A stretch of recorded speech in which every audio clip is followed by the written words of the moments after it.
Welcome to Geeks of the North, a hobby and gaming podcast from La Belle Province. This week, Antoine and I are sitting here with Elizabeth Beckley, the miniature mistress. We're just chilling and hanging out, so why don't you sit back, relax, grab a paintbrush, and enjoy the show.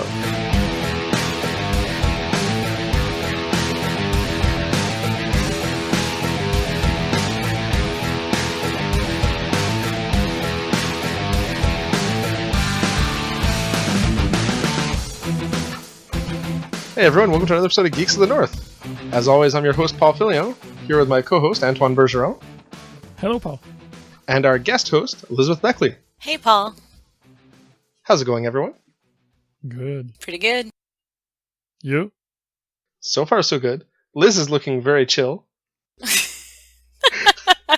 Or awkward. I don't know if that translates.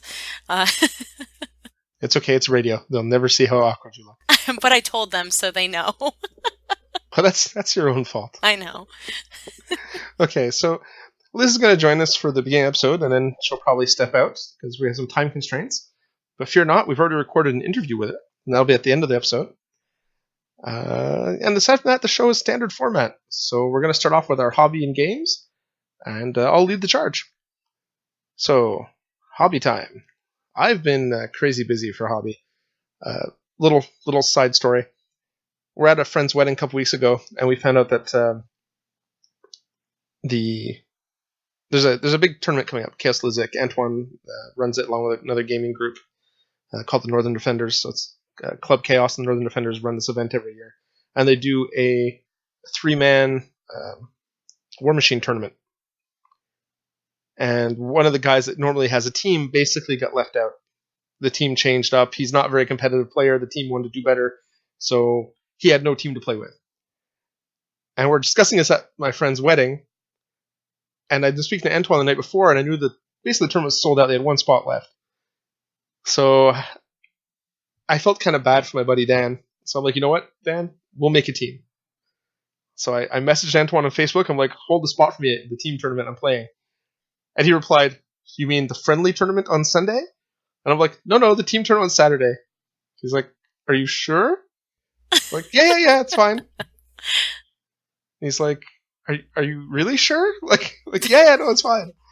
He's like, well, who's your partner? So I'm like, well, I'm playing with Dan. He's like, oh, who's your third? I didn't have a third. So I looked at the groom. I'm like, what are you doing on this day? He's like, I don't know. I was like, want to play War Machine? He's like, sure. So I messaged Antoine. This is my third. So Antoine's like, okay. Like, it's like I'll get your last place reward or last place award ready at that time. I was going to say that's how the Hangover 3 happened. So as a consequence, I've had to decide, to make a kind of competitive, useful War Machine list, which I've never done before, and it involved buying a bunch of models I didn't own because I have hundreds of War Machine models. Just none of them that can combine to make an actual half-decent list. So I picked up and assembled a unit of Iron Fang Pikemen for Khador, the Widowmaker Marksman, the Iron Fang Kovnik, 2 named Warjacks, Ruin and Beast 09, the Journeyman Warcaster, Andrei Malikov, a War Dog, and Yuri the Axe. So I assembled all that, and then I basically been painting the unit of 10 Iron Fang Pikemen with the 2-man unit attachment, so 12 models. So hopefully that'll be done this week. I painted a 6-man unit of... Oh, what are they called? The Doom Reavers. The Doom Reavers. Thank you very much, Antoine. And then I also painted a Manowar Dragoon, the dismount model that I've had for years that I hadn't painted. So yeah, I've been painting and assembling like a fiend. Or at least for me, anyway. And you've also assembled painted one of your Signar Jack. Oh yeah, that's right. I speed painted a Signar Jack for our demo games we did. I'll get to that in the game section. So yeah, so that's all I did for hobby, which was more than enough. Yeah, that's enough. But it also means I get to put aside those damn Imperial Knights that I'm never going to finish. Apparently. The bases still aren't done. They're still not detailed. Not enough hours in the day. See, I need to be painting models full time, Liz. I need to find a way to paint my own models full time. You do. Well, I was gonna say, I don't even get to paint my models full time, so I get like the wee hours of the morning. I get like 2 hours in the morning to paint things that are my own. I'd even settle for that. What if there's some way I could work this out?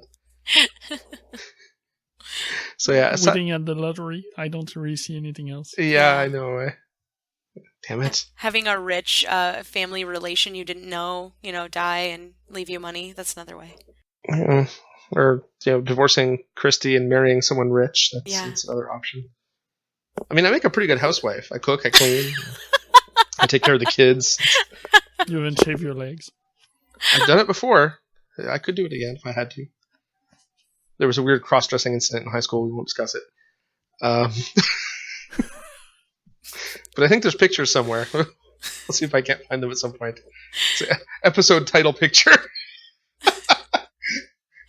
Me at 17 dressed as a woman. Anyway. On to games. So actually I've had quite a few games, which is not usual for me. Well, we haven't recorded for a month, so that helps also. Yeah, that's true. So I'll let you go over I'll just mention the demo games, so I'll let you go into details, Antoine. So we actually drove out to Ottawa and did some demo games with the OnePlus Armor crew. So we took a bunch of different starter-sized forces, basically battle boxes, and then I think 25-point lists. If they want to try something a bit bigger, and showed them some basic rules. I played a 35-point game at a buddy's bachelor party. He wanted to play miniature games, so I showed up with a bunch of tables and terrain and a bunch of War Machine armies, and we played some 35-point War Machine games. So I got to play my buddy's Menoth. And of course it was embarrassing because I made a terrible list, but I got trounced. The guy had played one other game, and he like bent me over. It was terrible. I went easy on him. Yeah, that's it. Yeah. Sorry, I went easy on him, and it doesn't really count. Yeah. And then I played 2 points, 2 50-point games with my buddy Dan, who's actually on my War Machine team, to try to practice our lists and get used to the idea of playing with a death clock. And I won one scenario. I lost one by scenario. But in both games, Dan clocked out 2.5 times. So technically I won both because he ran out of time, like every game. So, but yeah, that was it. So that is my gaming. Antoine, what have you been up to? Like you, I've been concentrating on War Machine and Hordes right now because for the first time we are running the event for Chaos League, but we are not running the team tournament. We now have enough press gangers locally to help us run the events. So we will be the Club Chaos organization team will be having a team in the tournament, and we'll have 2 PGs run it for us. So wait, do I have to grudge match you? Is that the way it works? Oh. We could. I don't mind losing to you again. We would need to match in ranks to do that, or use our team feat first round just for that. Maybe. The geek off. Yeah, the geek off. Well, I'm sure we could have a 5th game after the tournament, both completely done after the day. Yeah, exactly. No mental power. So long as there's some beer involved, I'm sure I can handle it. Yeah, so I've been working on my Turnfall Alliance army, the piggies for the minions. I already have a lot of stuff for it, but not exactly what I would like to play in a tournament format. So I've been painting a lot and also converting. So I already started the Franken-Gorax conversion. The first one was done in the last episode, and now my second one is also done. I've been using pieces from the Monstrosity from the Cephalix line. Okay. So one of the pincer and the head with a bunch of other stuff added on and a lot of green stuff. So that's done. And I've also painted that second one. So that one is fully painted, fully primed, everything. And I've been working on a lot of other stuff. Razor boars, a warthog, another unit of slaughterhousers, some bone grinders too, Arcadius, and I also need to meet you to be able to get Maximus. Oh yes, he's still in my car. My other list, yeah. So lots and lots of piggies cleaning, assembling, and base coating. On top of that, I've got a deal on a Kickstarter butcher team for Guild Ball. And I got them. They were already assembled, but I had some cleaning to do. It was pretty nice, and the quality of the casting is really superb. Anyway, so there really wasn't much to do on them. But I finalized the cleaning of it to play some games with it. I also got 2 other stuff. I did a print and play of the Guild Ball Fisherman. Guild Ball provide like paper dolls for all their team if you want to try the game out. So I did some to be able to try the game out with Yom. And I also got my pledge for the MC Studio terrain line that was on Kickstarter like 2 months ago. So that one was one of the quickest turnaround I ever had. Well, that was Kickstarter. The cardboard, right? The hard cardboard. Cardboard terrain. So I got that last night, and the quality is really high. The cutting is all clean. There's no like half cut lines from what I've saw yet. I'm also Pledger 1, so I don't know if it might change with the laser getting older, but for now what I've seen of it is really, really good. He also updated some of the design from the prototype I painted before the Kickstarter, and it's all a lot better than what was already good at first. So it's good. I can't wait to paint it. I'm gonna do a how-to to paint one of the M4 building, the basic building he has, anyway, for his website and for my blog. I still think that was super impressive in the Kickstarter. The picture he had of the buildings, like 2 buildings stacked, and then like the giant stack of books. The book. Showing how strong they were. For cardboard, I'm really surprised. I was gonna say, is Guild Ball, is that the one with? I saw some of the miniatures for that. There's like a sea crew team with an otter. Is that? That's a fisherman. That's exactly right. It's a fantastic, fantasy-based soccer plus whipping game. Oh man! And I'm in love with that game now. I was gonna say, I saw the miniatures, and I just like the miniatures. I don't even like the game. That's great that the game is good, but I was just like, wow, these miniatures look fantastic. Yeah, they look pretty awesome. And they look good online, but now I do have them in end, one of the team, and the quality is even better than I thought. Really? And I heard an interview with the sculptor who did them, and one of the points he had to do is they needed to be detailed, but not overly detailed, so that you didn't have a flat surface to push your painting on. So there's no extra filigree. You have muscles, but they're not done it's not like a Game Workshop Minotaurs. Oh, I like that a lot. So that way you can add in your own if you wanted to, but you don't have to fiddle with any details that look a little funny when you try to paint them. Exactly. It's no extraneous detail. Yeah. They're going to be, I think, a blast to paint. Yeah, and that was the idea. They wanted miniatures that would like appeal to all levels of technique. So there's a lot of like stuff that, sharp edges that'll catch a wash. So if you want to do paint your 3 base colors and throw a wash on the miniature, like a lot of gamers do, who are just strictly gamers, not really miniature painters, you can do that, and the miniatures will come out looking okay. Or you can really spend the time detailing them, and they'll look awesome. That's great. And you'll be able to push the blends because there's enough but not flat, but large surface. Big surfaces to. Yeah.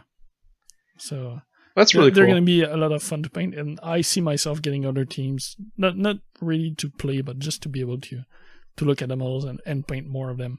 The only problem I had was that I found, like, the pictures on their website, they all seem to be 3D renders.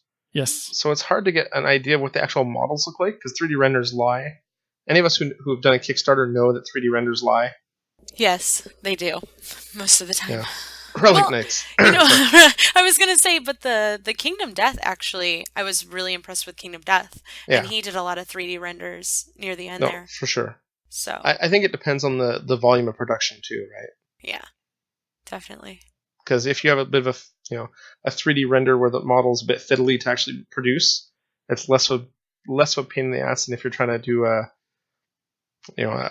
steel mold for a plastic injection. It's just a different process. Kingdom Death's also all resin, right? So we can get away with a lot more. Well, he put it's resin, but actually the game itself is coming out in plastic. So I got to painted the sci-fi the Twilight Knight. Okay. And it was cast in plastic, but it's still the details aren't as crisp as they normally would be because the plastic does that a little bit. It will smooth them out. But still the way it went together and it had minimal gapping and just putting paint on it with all the details, it was still really beautiful. So That's way cool. And the Guild Ball minis are pretty big too. They're probably 32 to 35 millimeter scale. So they're going to be fun to paint. I just want that otter. That's all I want. He's the mascot or something for the team, so isn't he? cute. That's the mascot for the fisherman. Salt is his name. Oh, he's so cute. And it's like a BDSM otter. Because he has the leather straps on him. Oh my goodness. You're gonna break her, Antoine. I see her trying to picture it in her head, right? Like the little cap. A tiny picture of it here, which is probably not good enough to see anything. Yeah, but no, still. I've seen them. I just didn't realize he was wearing bondage leather. So I don't know if the model has that. I only have the artwork for it, but most of the models are pretty close to the artwork, so probably has it. wow, that's Well, that could be fantastic. fun to paint. Yeah. We're probably getting some here locally, so when you come by for the class, we might be able to get you an order for it. Yes, that'd be fantastic. I'm so excited. Oh man. Okay, so that's it for my hobby. After that, my games. Like you said, we went to Ottawa with the One Plus Armor crew. We got 2 demos with Logan, Nick, and Andrew, and we also played together a bigger game, 25-point games, to show them more of the feel once you add more stuff than just the basic battle box. And so, which was a great day. Fun car ride with you. Yeah. And I think I even came close to actually being able to kill you and win the game. Yes. I lost in the end, but it was close. I almost got the caster kill in. I also played my last game of the Gamers Vault Journeyman with Daniel Arsenault, playing his minute with Ensign Durst as his warcaster. I was playing Arcadius with his new Team Force, Nature of the Beast. And I need to play him more before Chaos Lytic because it's a hard warcaster to play. The list is strong, but it's so... I'm not used to that playstyle that... I did so many errors in positionment, and Arcadius' feat is everything frenzy. And when you frenzy, you don't choose your target. You attack the closest model, or there are some...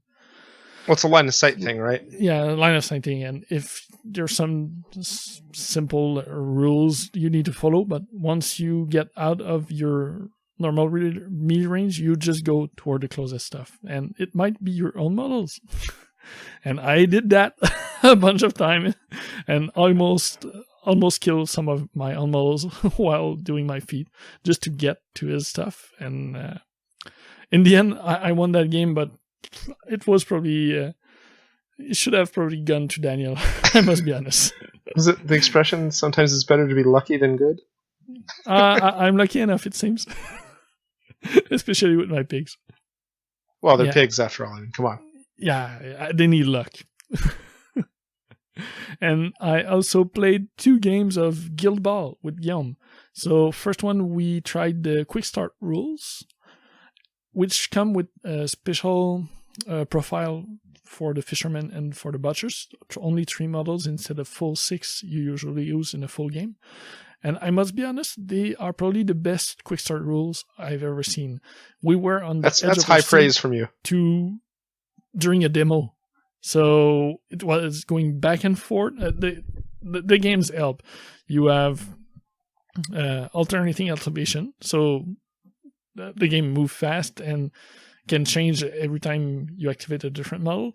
And also the game is built around a system of momentum. You have two resources in the game: influence, which are your action points, and momentum, which you generate during your action, doing your actions.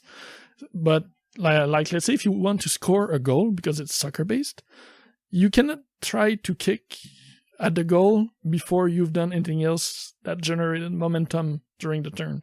So you cannot just go move and try to shoot. You need to do some passes, try to attack the opponent, or do other stuff like that. And it was really fun. And we also, after that, right after that, to get into the game and not forget everything we've learned with the quick start rules, we tried a full game, but with a smaller victory point limit. We went for 8 instead of the full 12 usually do, and it went quickly. The butchers are really, really violent. They killed, sadly, for this, the hunter first on the game. So Salt perished under the boar hatchet during the first turn. Yeah. But the game was really, really fun. We're going to try another one probably this weekend. And if all goes well, we'll probably try to get an order for an order locally. Because I know other players who tried the game with the paper models or with proxies and want to get in. So I think Guild Ball has a future locally. That's good. Yeah. So that's it for me. Liz? Okay, so you guys start off with gaming first, right? No, hobby first. Hobby first. So hobby is all the painting and such.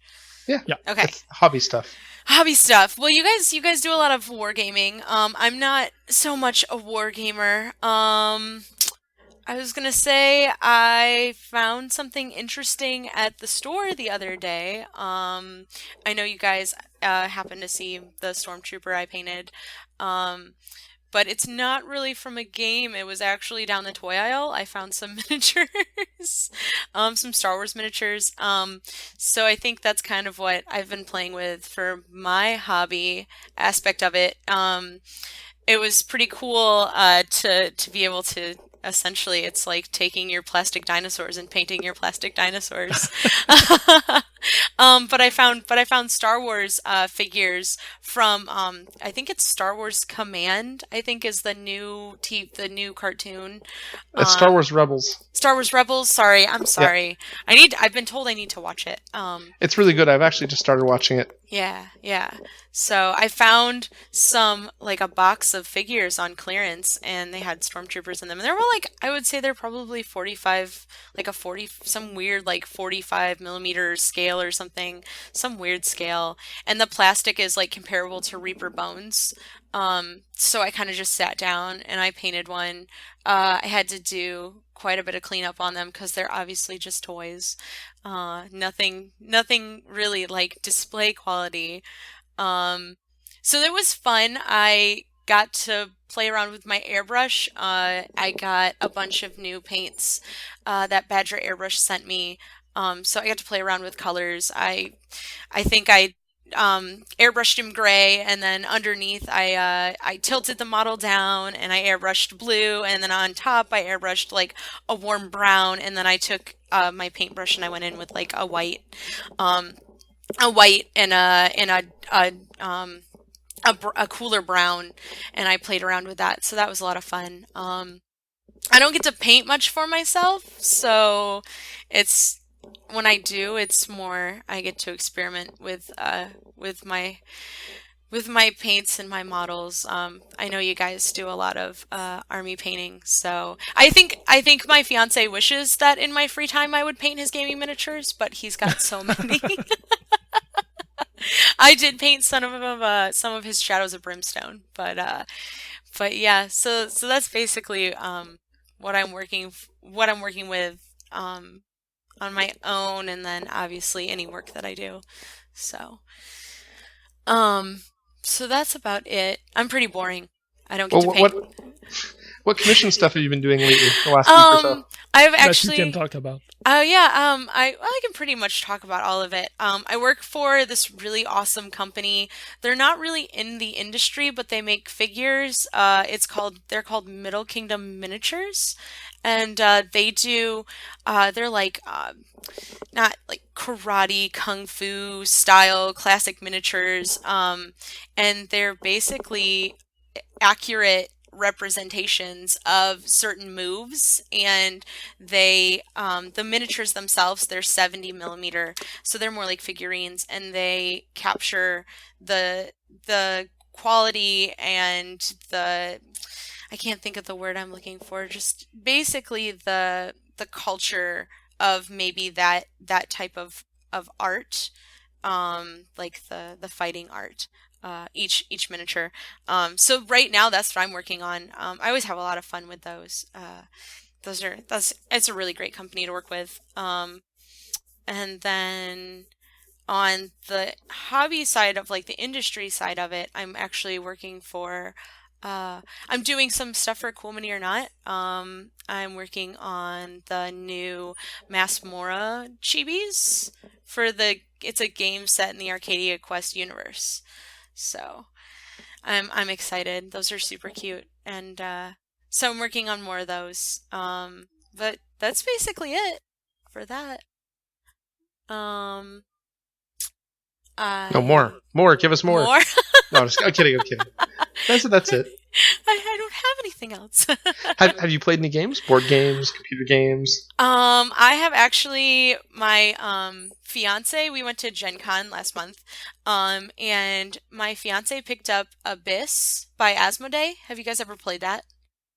No, heard of it, It's but haven't played. it's fantastic. It usually, I don't want to say that, like, I'm slow at picking up board games, but most of the time when games are rule intensive, I don't, war games do that a lot for me. Anything that is rule intensive, I get a little bored.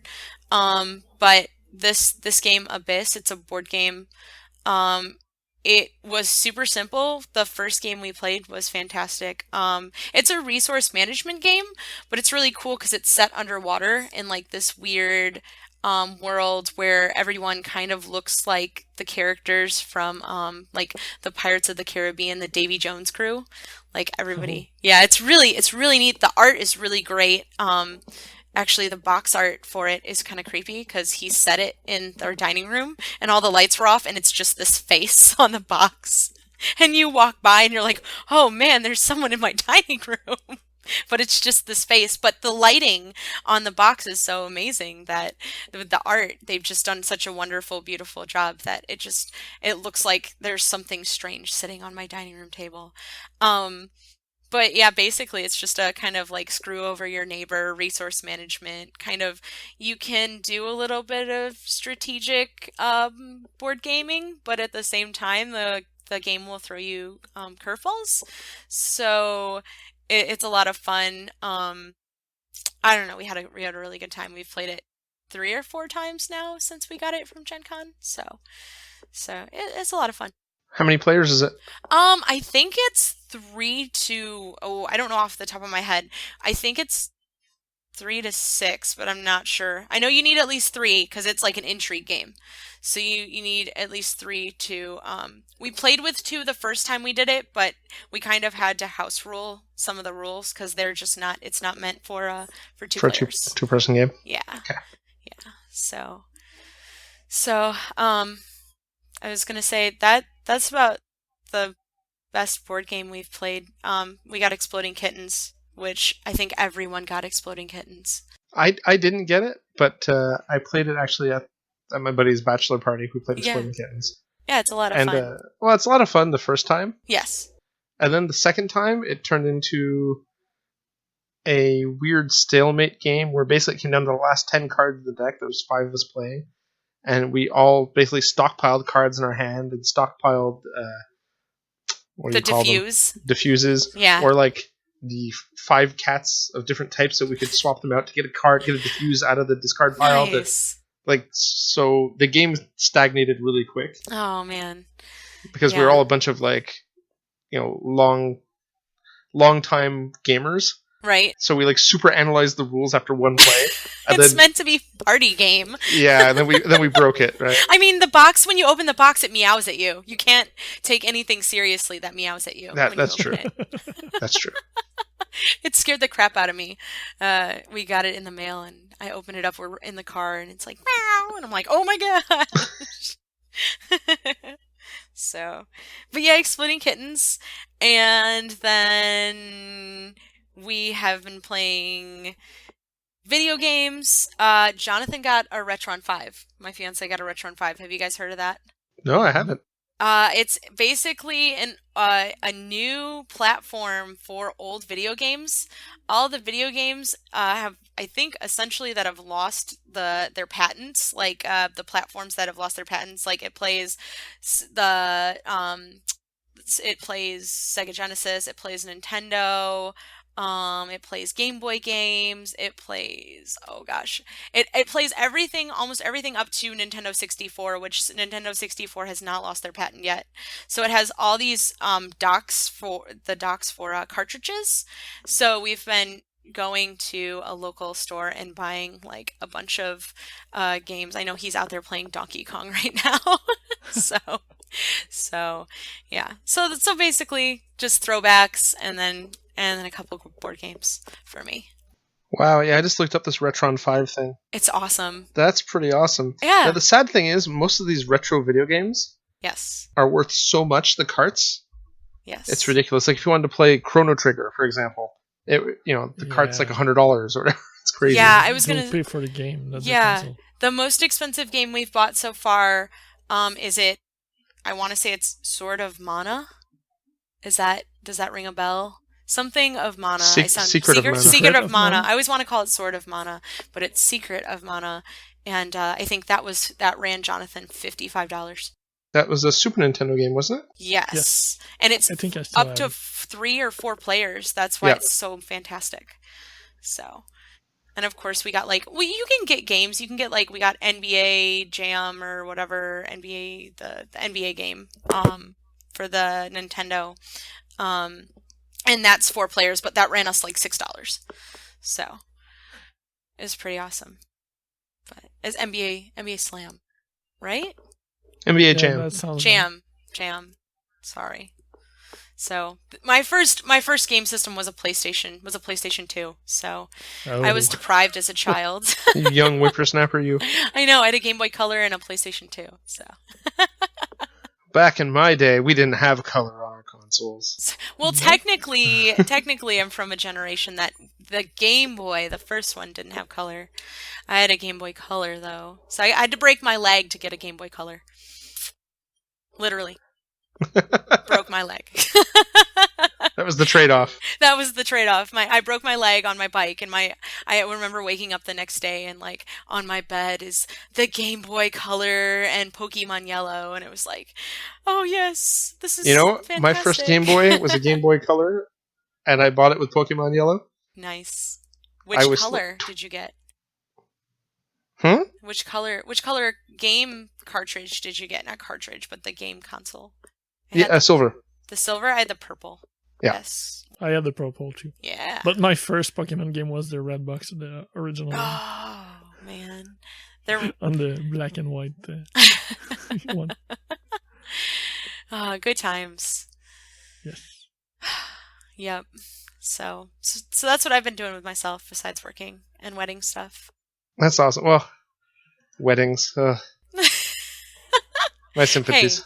Hey, it's going to be awesome. It's basically going to be a big party. So I have no doubt that's going to be an amazing time. We're going to walk down the aisle to The Legend of Zelda, the main theme. And I know, in our wedding rings, our Zelda have the Triforce on them. And yeah, we're going to put gaming miniatures on the tables, and we've got chibi miniatures sculpted of the two of us to put on top of the cake. So I've had a lot of people ask if I'm going to cosplay, and I was like, nope, I'm wearing a wedding dress.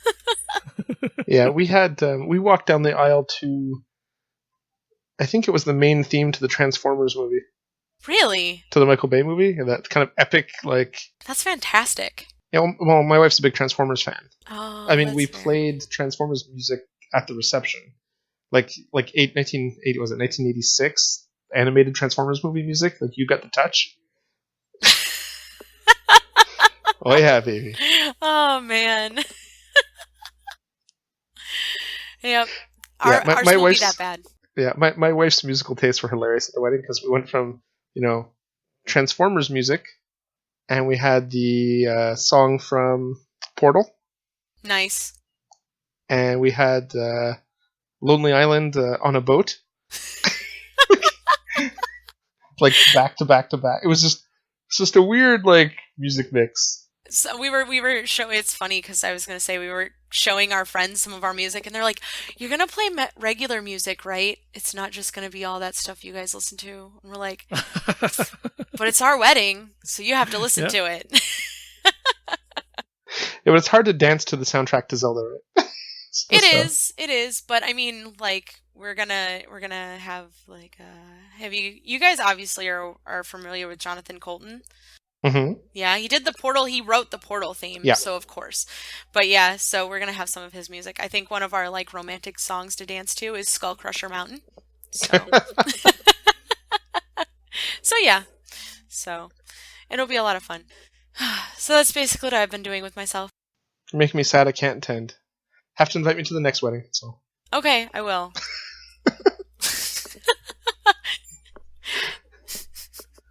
Don't tell Jonathan. Yeah, exactly. We just won't tell him we had that conversation. Exactly. Just edit it out, okay? Well, maybe you'll redo your vows in 5 years or something. I hope so, because I actually really wanted to go to Vegas and get married by Elvis, by someone impersonating Elvis. Yeah, Antoine's over there laughing at me. I can see him on the screen. But I didn't want all the hassle of the wedding Jonathan did.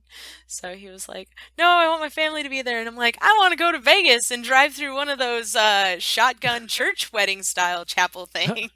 I would have preferred that for my own wedding instead of doing all the classic stuff we did. So I laugh, but with envy. So exactly. I just want Elvis to marry me. What's so wrong with that? I got no comment. You should have been like, thank you very much. Like total bad puns, Chokes. All right. Well, I guess that finishes up our hobby and gaming section.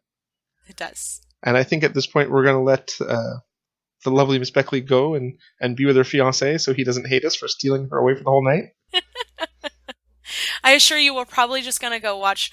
Well, it's a little late right now, but he wanted to watch number 3 of the Star Wars movies. So, I know. But we watched the original trilogy the other night, so... Okay, well, you've seen the good ones then, so... I know, yeah. We watched them all in a row, because I'd never seen them all in a row before. So, like, I was like, let's watch them all together. And he's like, I love you. Be with me forever. I already am. I'm marrying you. What the hell? Exactly. Actually, you know what? Before you run away... Yes. How about you do the hobby tip of the episode?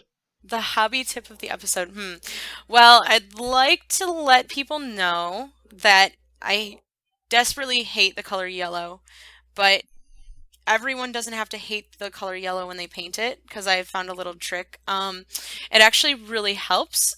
Before you go and you put that yellow on your model, you want to do a nice base coat of a brown. It can be a warm brown, it can be a cool brown, depending on what color you're going for. But it definitely helps.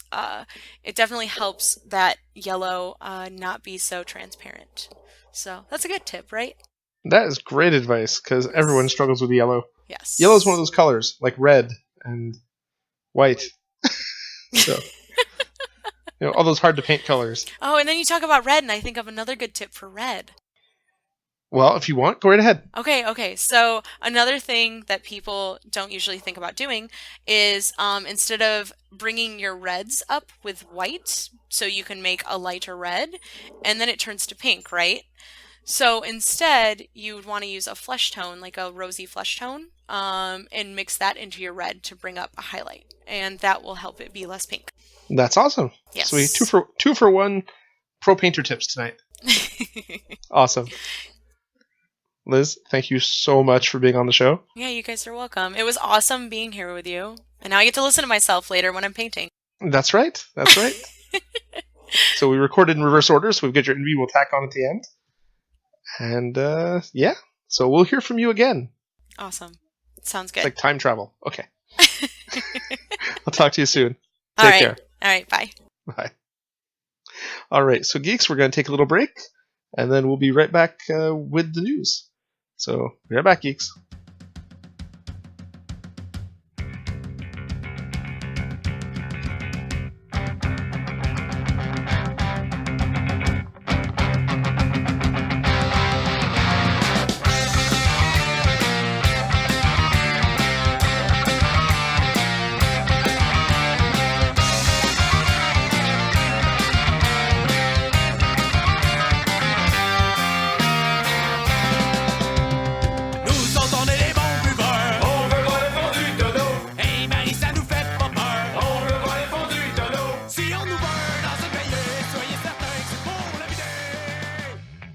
And we're back.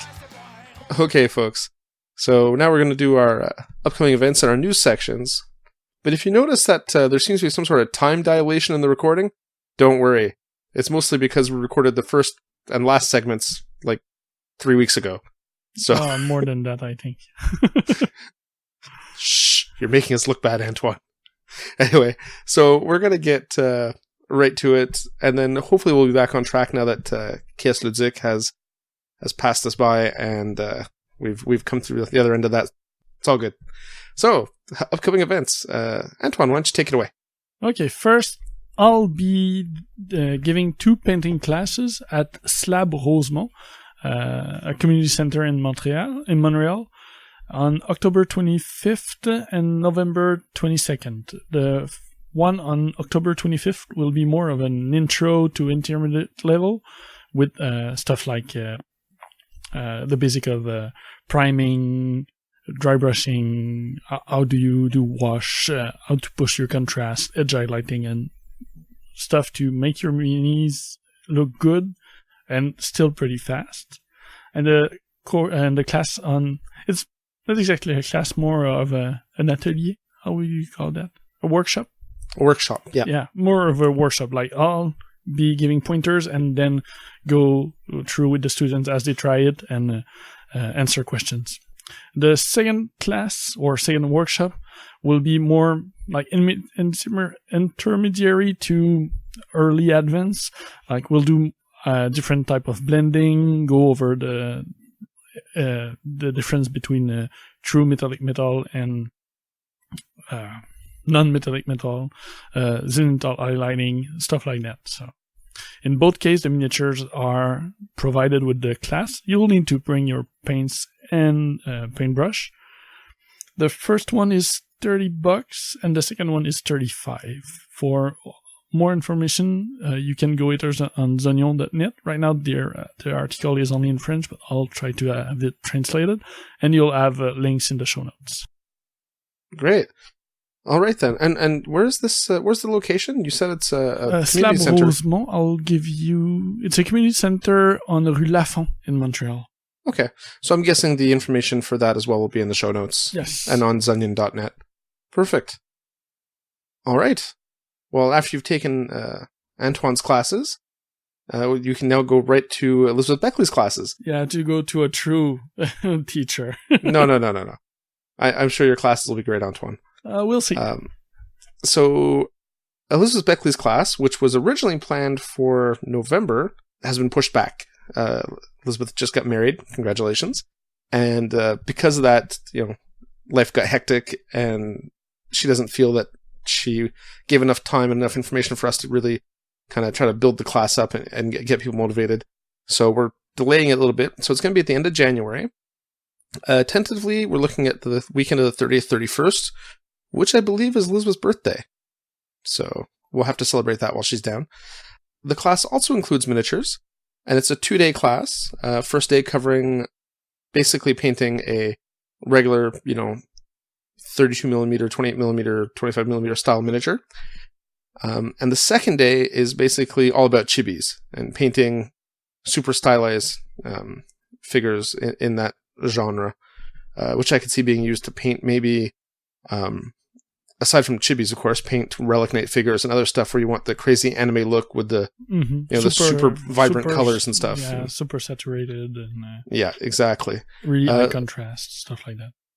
So the event will be held at Gamers Vault, and the classes are $70 US per day, payable to Elizabeth through PayPal. And we're going to get you that in the show notes as well. And as people register, we'll get a running list going. We need about 10 attendees per day to make this happen, folks. And I think that should be fairly easy to do. Elizabeth's a great person, great teacher, and it's going to be a lot of fun. Actually, for more info, listen to the end of the show where we spend an hour chatting with Elizabeth about the life, meaning the universe, and everything. We'll also have all the description and information on geeksofleonard.com on the website. We'll have a full class, the definition. Synopsis? No, it's oh my god. What's the word for when you go to school? The first day of classes, they give you a sheet that tells you everything. That's the word I'm looking for. Wow. It starts with an A, doesn't it? A syllabus. Syllabus. That's so it. Doesn't start with A at all. Yeah, class syllabus. Yeah, so we'll have the class syllabus posted as well. An example of her work and stuff like that. So you're able to see what kind of painting she has done and all the experience she has. Yeah. So she's got a laundry list of professional paint jobs out there, folks. Should be a good class. And with that being said, let's slide right on into the news section. So, you know what? Let's alternate for this, Antoine. We'll mix it up a little bit. So I'll start. And my first pick for news for the day is GCT Studios has posted some pictures of their first model to be released in Wave 26 of their Bushido game. Now, these guys, every miniature they produce gets better and better and better. And I don't know who they get painting these guys now either, but it's super, super awesome. So it's a ninja, and he's kind of wearing traditional ninja garb. He's got like a mask hiding his face. And it looks really, really cool. We tried Bushido at Gen Con when we went, I was going to say last year, but it wasn't last year. Or I guess it was last year. We're still in 2015. 2 Gen Cons ago. Yeah, it was Gen Con 2014. And we thought the game was awesome. And these models just make it a no-brainer. It's such a cool game. So you should go check that out, folks. What do you got, Antoine? First, I stumbled upon some cool little miniatures. They're not available yet. They are only in preview as the company is working on them. Look for Warpod Malfunction by Flytrap Factory. They usually do actual 28mm warfare guys, so a soldier, stuff like that, so for modern combat. But they are doing the little warpod, which are kind of like chibi soldier robots. I would kind say. Of like a bit robots. Like rivets. I was gonna say kind of like robots in the shape of Rivet Wars Bonhams. Yeah, but instead of being fully round like the rivets are, they have a bit more 3D effects to them, and they are all robots. So they are really cool, like all World War I, World War II inspired, and they look really neat. They just released, I think, a week or two ago, some new sculpts for them. So for both faction, or at least 6 different sculpts, and they are looking better and better as they are working on them. So they are to look out for their full release sometimes in the near future, I hope. Okay. So, I guess that takes it back to me. So, Privateer Press has released some awesome new models. What's the new expansion? Devastation? Devastation. Yeah, so it's a new Hordes release. And people have seen, of course, Chromac 2, and I'm sure everyone's seen the previews of Denegra the Soul Weaver. It's Denegra on this big undead dragon beastie thing. Anyway, so she is now available. And just to be clear, she's not in Devastation. She was in the previous book, but the miniature is now out.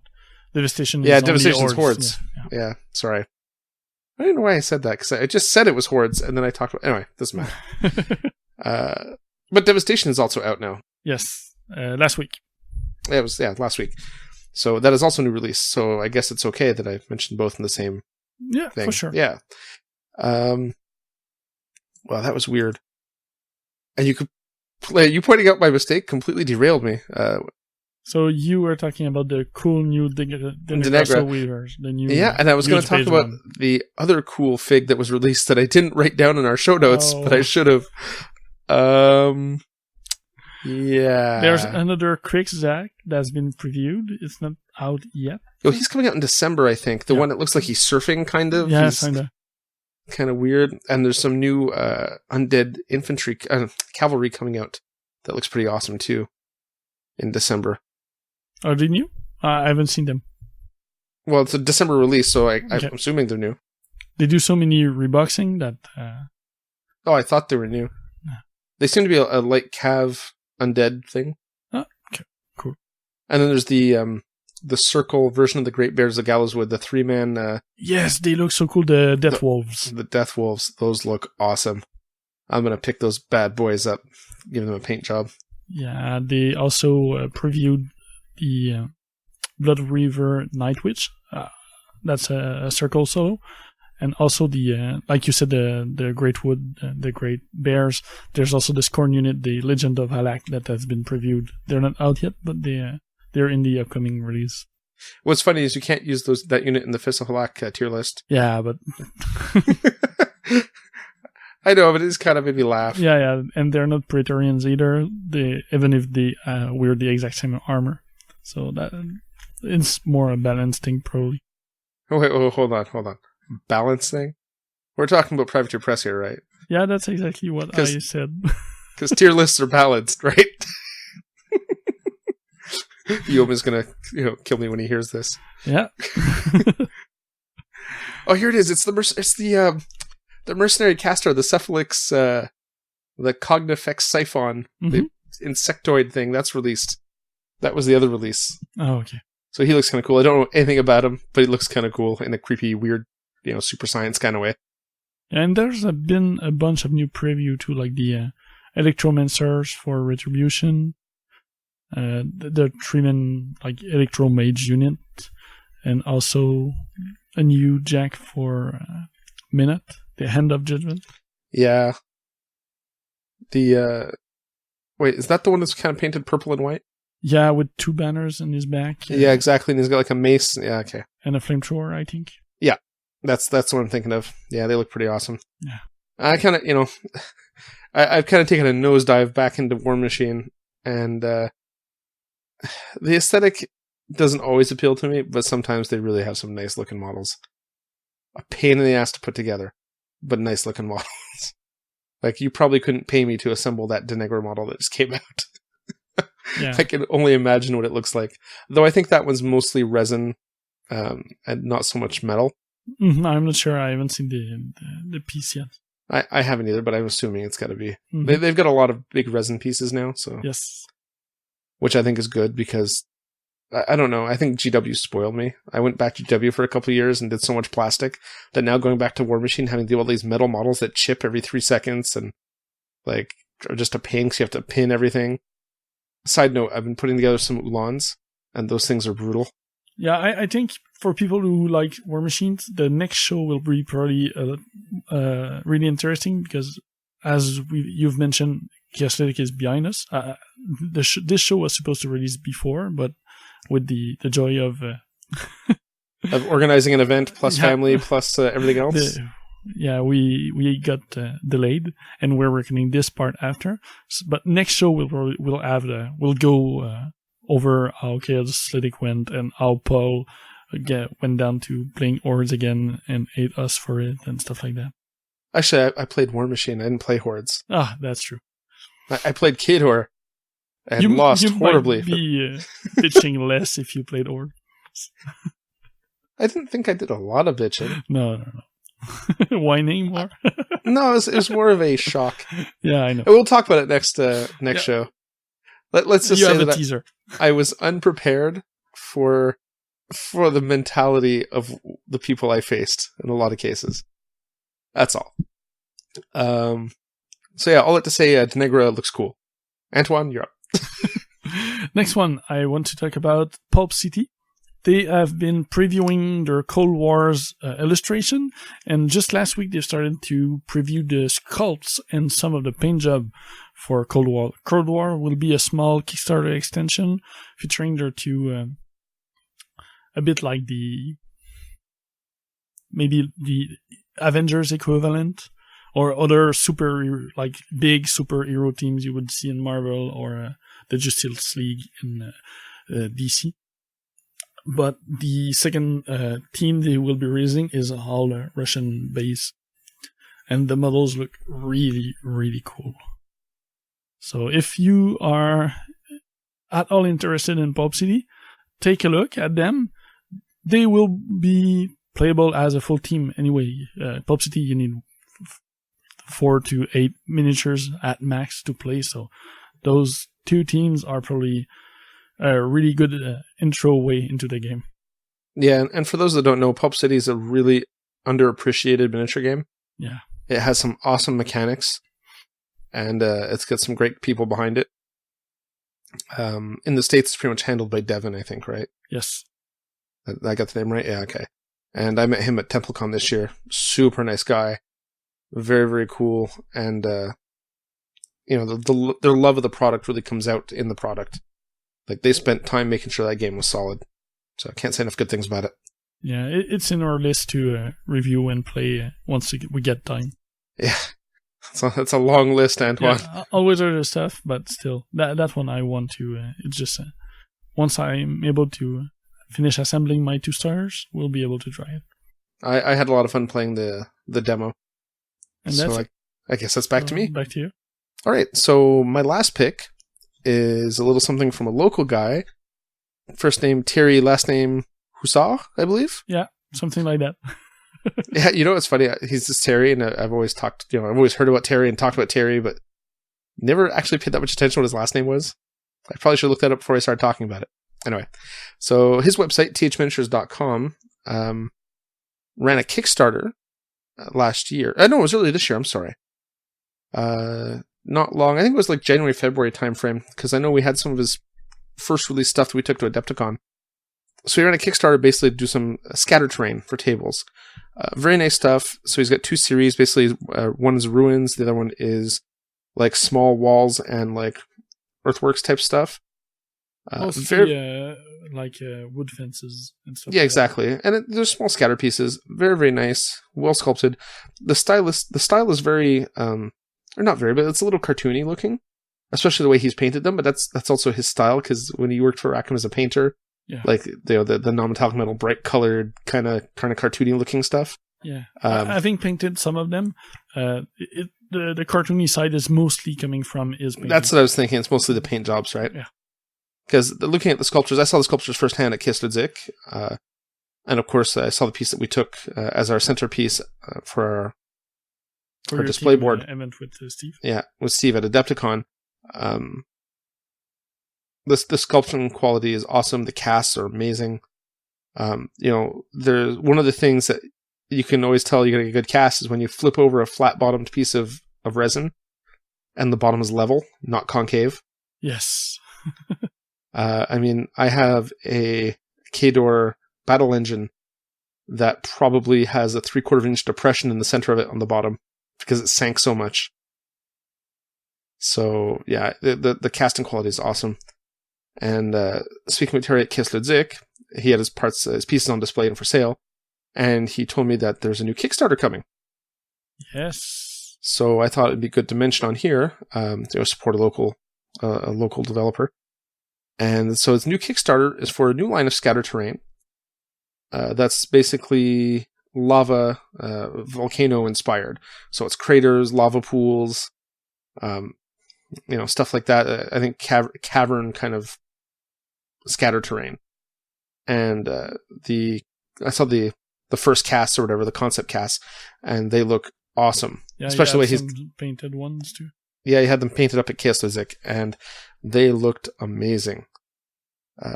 I don't know exactly when the Kickstarter goes live, but it's definitely going to be something to keep an eye out for. I'm sure it'll be listed on his page at thminiatures.com. Mm-hmm.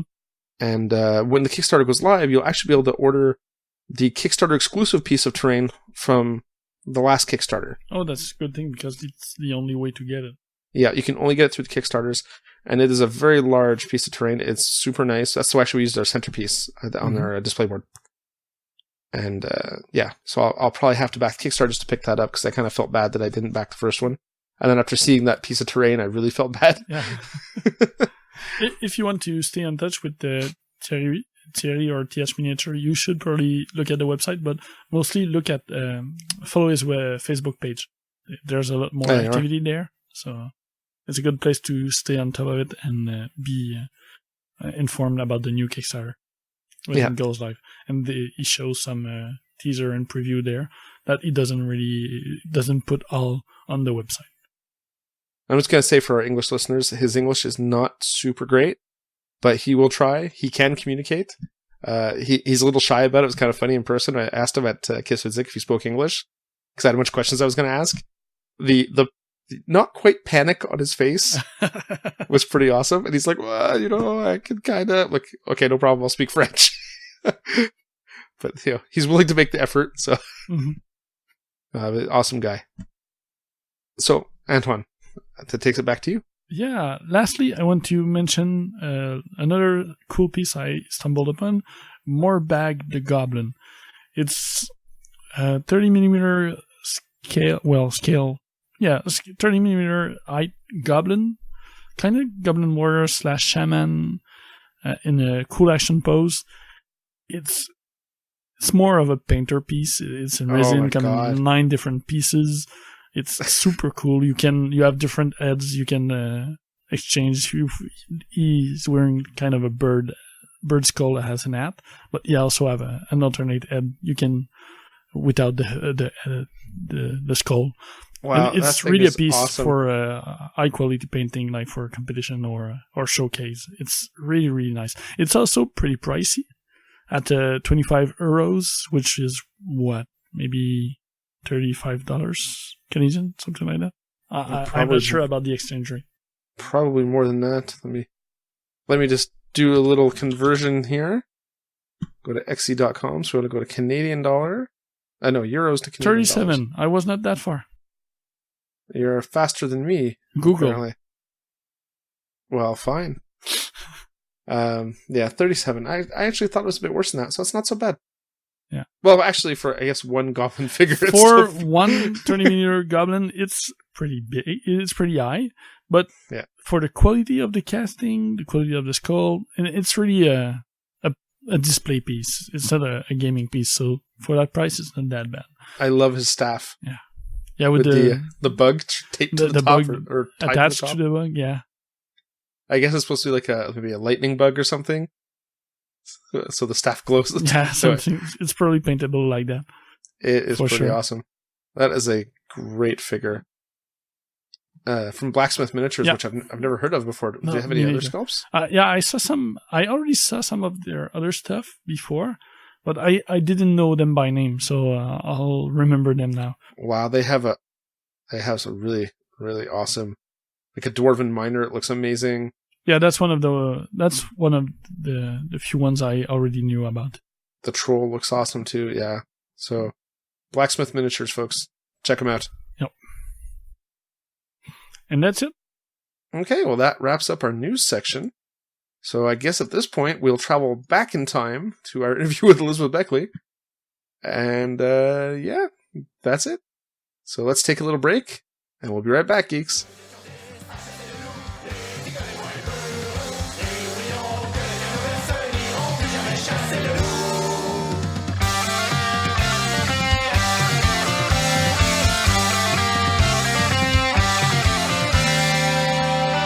Je suis maître d'équipage, ce frégate sortie de l'enfer, pour faire peur aux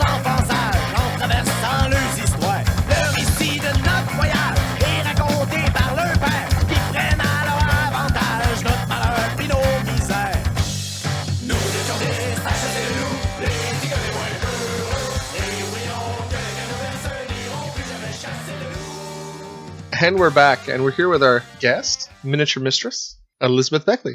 Hey Liz, how's it going? Hi, good. How are you guys? Doing very good. Good. Thanks for being on the show. I appreciate it. Yeah, no problem. Actually, I guess we shouldn't be thanking you because we're going to be using this to promo your class. So really, Yes. you're helping us to help yourself. I know, I should be thanking you guys. Is it what's that Nietzscheism and latent self-interest or something? A little bit of philosophy with our geek conversation. What do you guys normally talk about? I know you can edit, so. I'm just watching you being all uncomfortable on an audio show. Shut It's funny. up! I'm gonna turn my camera off. Well, you can't ruin my entertainment, Liz. Come on. This is totally going in the show, by the way. So, oh, that is an awesome. Okay, folks, this is not good radio, but Liz is showing us an awesome Batman bust. It is an awesome Batman bust. Is that from? I'm a part Is that of Night Models? No, it's actually no one can see this right now. It's actually from a sculptor, and it's just a cast. It's like a personal cast of a friend that's local. So he can't sell them, but sometimes we can get a hold of them to paint them. So Yeah, he's not profiting Right. off them, so it's all good. exactly. No copyright infringement here, folks. Just saying. All right, Liz. Well, tell you what. Why don't you tell us about yourself? How you got into the miniatures? What's your background? So I think you have an arts background, don't you? I do. I went to college for studio art. I started off painting large canvases, like bigger than myself, so 6 feet, 6 by like 5 feet.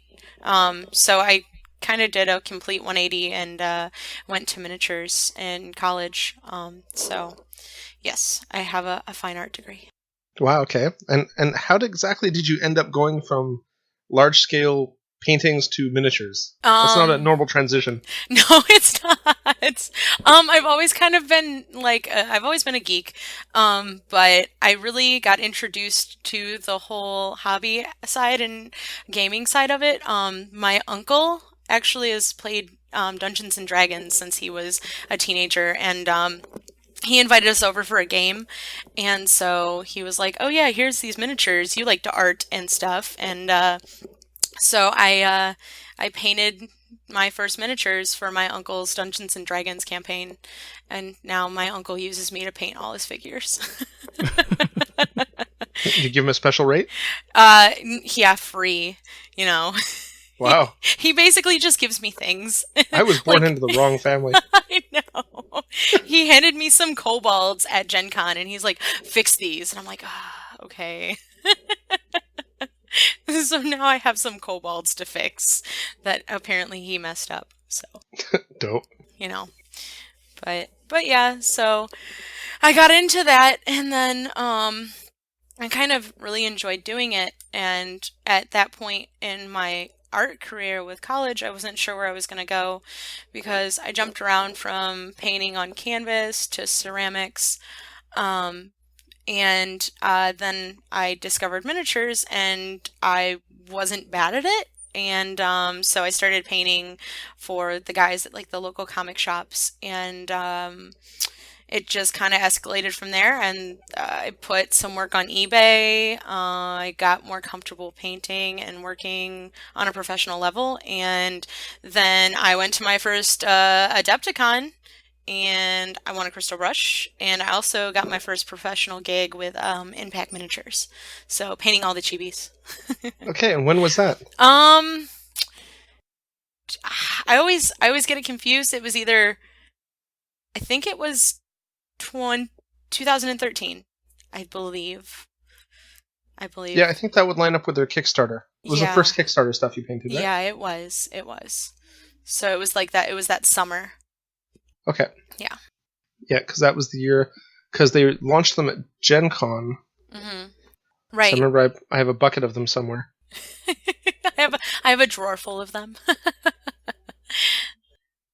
Yeah, I wish I was kidding. Anyway.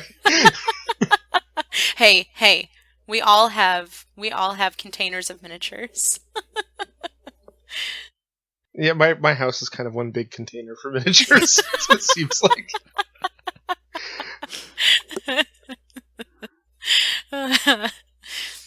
All right, so So you met the guys at Impact. You painted for them, Mm-hmm.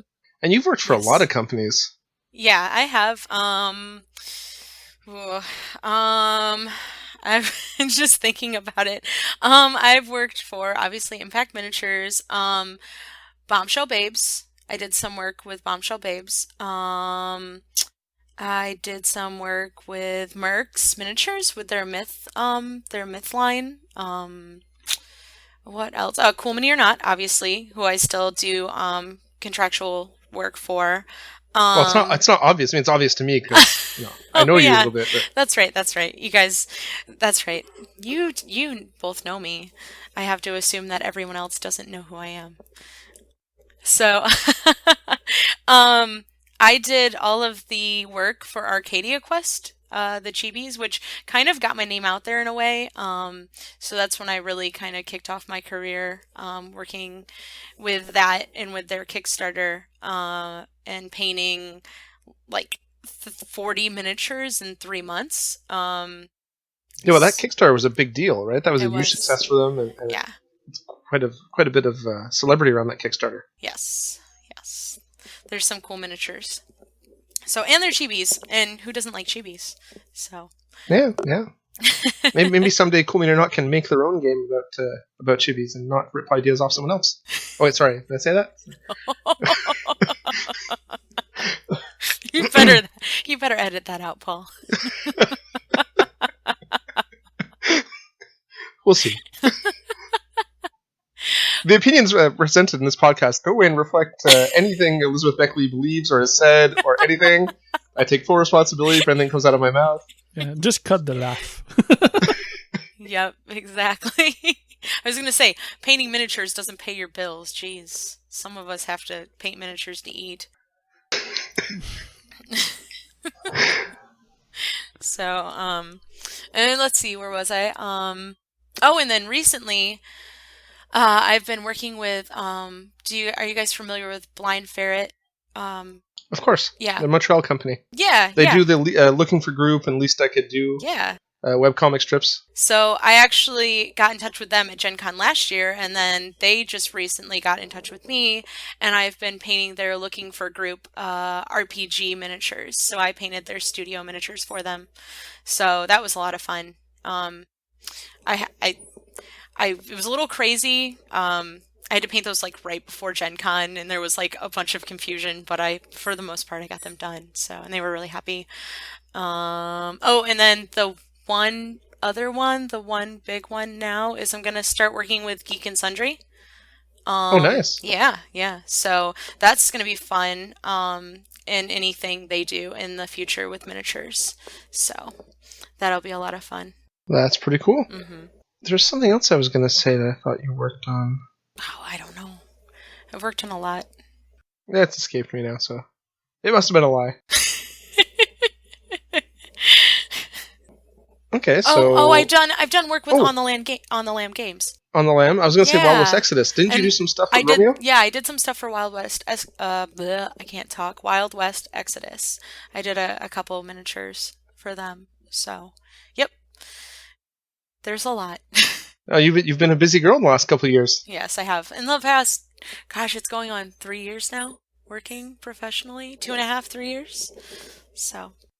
And every time I see you at a con and you're like working yourself to the bone, you always seem to be going like 110 miles an hour no matter what you're doing. And I think it's because two things.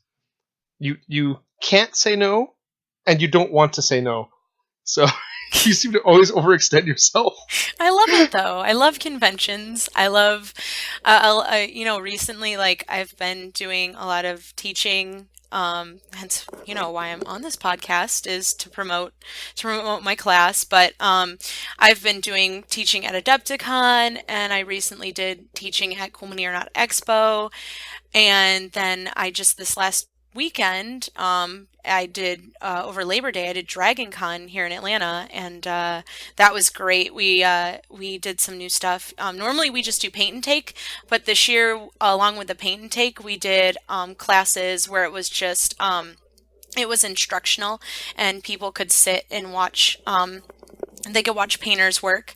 So that was a lot of fun, and have people, excuse me, ask us questions.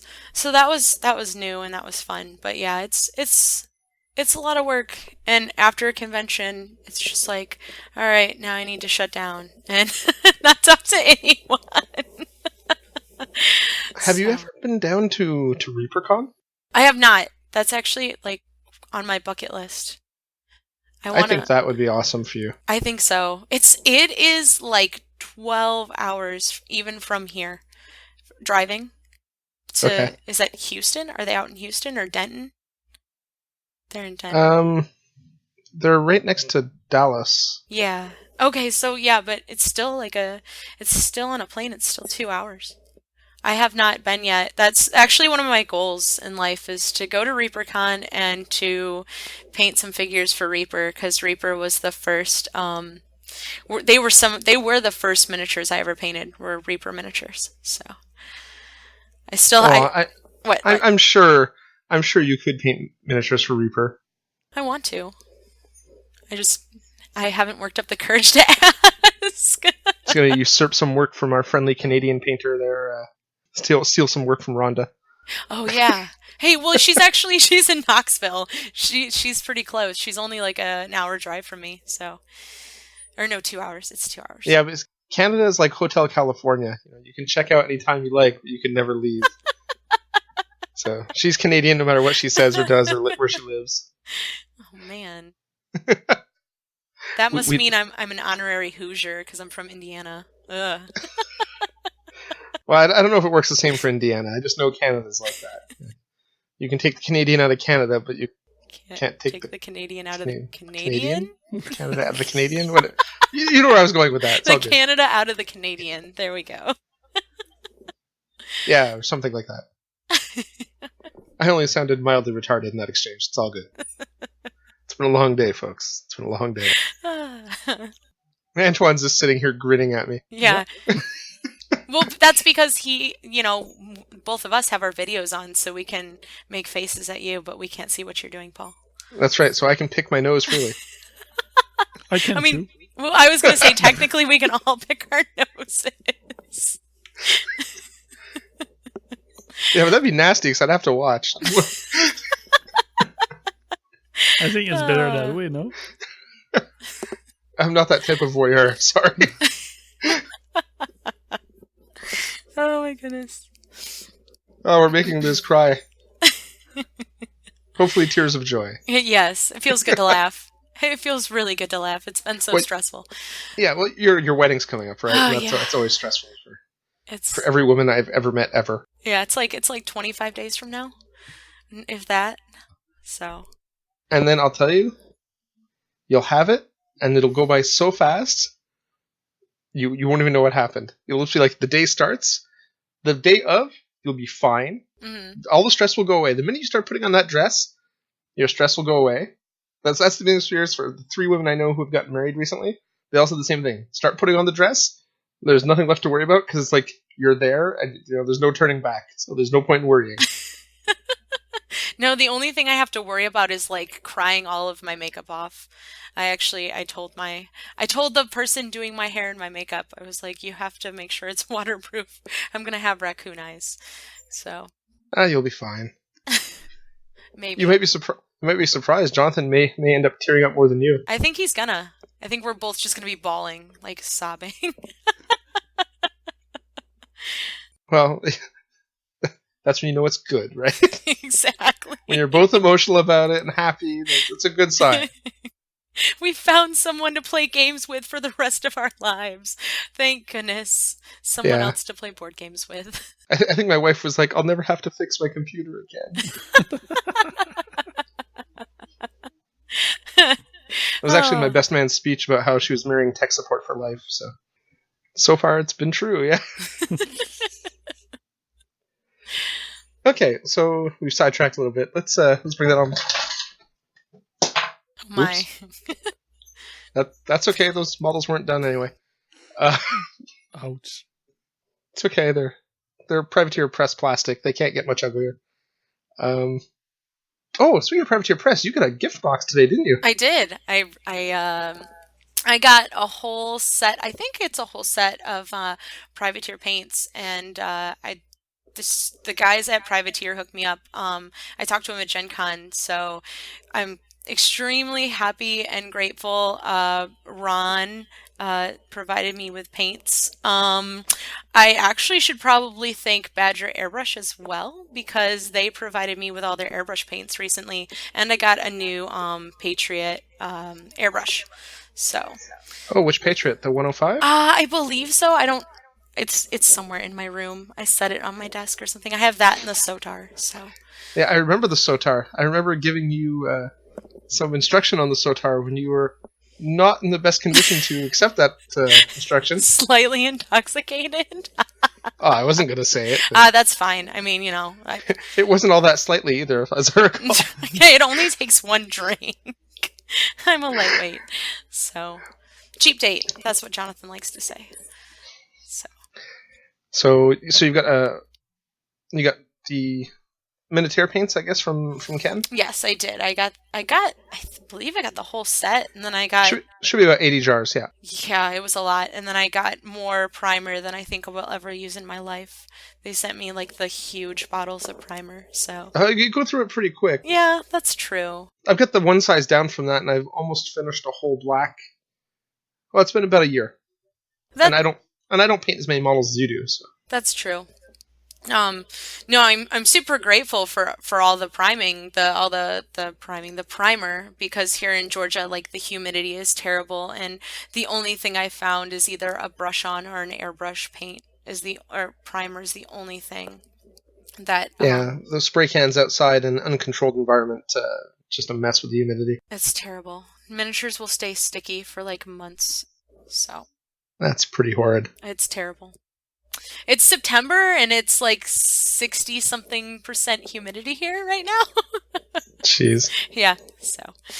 Well, I just thought of something. Have you done any painting for Privateer Press? I have not. I think they have most of their stuff done by in-house painters. They have Matt and yeah. I can't think of his name. Georgie? I think it's Georgie. I think, yes. Because I know they have contracted out before. They have. I think Amy Stegman did some stuff for them at one point. I think they have, but I don't think I talked to Ron, and I don't think they were doing anything right now. Yeah, maybe not anymore. Yeah. I think after about the time they got Meg on board, they went all in-house. I think Meg was kind of the first generation of the all in-house paint team. Yeah, her and Matt. Or maybe, yeah. Yeah. Matt's been at Privateer Press, I think he told me 7 or 8 years, possibly. That's a long time. It's been a long time. And this industry, for someone to stay with a company that long, yeah, that's pretty irregular. Yeah, because it's not an easy business to stay anywhere. Because sadly, miniatures, don't pay as much as we love them. No, but it's be honest, right? No. It's not easy to make. You're never going to get wealthy in the gaming industry unless you own the company. It's true. I mean, right? But at least you're doing what you love, exactly. love, and I've got Jonathan, and together we can pay our bills and do extra things. So I'm I don't complain. I can sit around for 8 hours every day and paint miniatures, and that's fine. Yeah, with me. And I wish I could do that. So you wish you could stay up till 6 a.m. and then sleep till 1 p.m. Yeah, pretty much. Pretty much. I stay up to 6 a.m. anyway with the baby. I just don't get paid for it. So. No. I'll trade you though. Muriel's so cute. She's so cute. She is pretty adorable. Did you see the maniacal laughter video? I did not. I'll have to look at it after we finish. Check my Facebook later. There's a video of her just laughing maniacally, but it's complete with Dr. Evil hand gestures. And I don't know. And she just started it randomly, just outburst of laughter. And we're like, oh, that's kind of funny. So we all giggled. And then she just kept doing it for 5 minutes of maniacal laughter. That's so cute. My tyrant in training. Yeah, I was gonna say you're breeding a supervillain. I can only hope. Oh man. Okay, so little history of us. So I met you actually, I met you before Adepticon. I met you through a mutual friend, Jill, who is. She's never been on the show. Really? No, she hasn't. That's right. I was thinking she'd been on the show. Her, but we've mentioned her. We've never been on the show. Yeah. So Jill and you are both involved now with the WGC, right? The Yes. Wording Consortium. You're Yes. both mentors. She's more involved than I am at this point. I'd like to be more involved, but I'm just right You have now. a wedding. I was gonna say, yeah, I've got a wedding, so I'm just so involved. I think we were talking about doing something for LVO, and then I want to do more videos for them. But yeah, Jill and I are both in the WGC. So Right. So through Jill, I met you. I think it was in January. Yeah, because I was in Vegas for CES when I first started talking to you. And chatted with you for a bit, and then I went to Adepticon with Guillaume, and we met up there for the first time. yes, And we chit-chatted, and you introduced me to all the famous painter people types. yeah, you guys went to the Screaming Heretics party, which is like the best party ever at Adepticon. Yeah, and then we ended up kind of hanging out all night with Rhonda Bender and, With, oh my god, with Jessica. Jessica Rich, thank you. Yeah. I'm like, how could I forget her name? She'll kill me. Oh no, should we listen to this? Oh crap. I'm sorry, Jess. From miles away, you're suddenly struck down. If anyone could do it. It'd be Jessica. Have you seen her angry? It is not pretty. Only slightly angry. So. Did you see her post for her class? She's doing a class at Mr. Justin's warehouse. I saw that, and it makes me sad. I don't live in California. Did you see the all caps, no games and gears brushes? Oh, yeah. I did. Bring a paintbrush of good quality, not games and gears. Yes. That made us chuckle. We actually had a discussion about that. Yo messaged us. It's like, did you see this? This is hilarious. Like, yeah, Yo, we saw it. It's all good. Oh. Poor Sam. Anyway, yeah. So we met at Adepticon, and then we chatted a bit. Wait, did I see you after Adepticon? No, I guess it was just Adepticon. Yeah, it was just Adepticon. I was thinking I'd seen you at the next con I went to after, but that was ReaperCon. You weren't there. I wasn't at ReaperCon. I was at Cool Mini or Not Expo. Right, which was my birthday weekend. And I was Right. trying to finagle a way to go down there, but that didn't happen. Right. Yeah, so we chatted on and off since Adepticon, and we discussed that it might be cool for you to come up here, because you wanted to come up here to see the city. I did. And I said, well, if you come up here, maybe you could do a class. And you're like, oh, maybe I can do the class to pay for the trip up there. And now here we are. We are. So why don't you tell us a bit about the class you'd like to teach? Well, since you made me rewrite my syllabus like 2 times, I can pretty much remember what I put in there. Since you made me chase you for it for 3 months, I know. do we really want to play that game? Yes, I'm a terrible person. I'll apologize to you in like recording, so you have to. How was our interview Monday night? Oh wait, you didn't show up. Oh, what interview? It was Labor Day. Dragon Con. Ugh, it's crazy. That's my excuse. But your reaction was hilarious when I was like, hey, how you doing? Things going better? You're like, yeah, it's great. Sitting down watching movie Jonathan. I'm like, that's awesome. It makes me feel better. You feel good, so I don't feel bad about you not remembering that we had an interview tonight. Just like, oh. Oh, I think there was some explicatives thrown in there, but you know. It was funny. I was laughing. It was like, oh man. To be fair, I had slept all day Monday. I know. Yeah, so. You told me you had this fantastic nap, and like a 4-hour nap in the afternoon. So yes, that was great. You needed it. You had a stressful week the week before. I don't begrudge you that. But I will tease you. I know, that's it's just the way fair. I am. No, it's only fair. It really is. I only tease the ones I love. Okay. And the ones I really dislike. Oh. But since you're on the show, you're probably not one of those. I don't know. So back to the class. So we decided on a 2-day class. And the first day we would teach. I would teach. I don't know why I'm talking about myself in like the third person.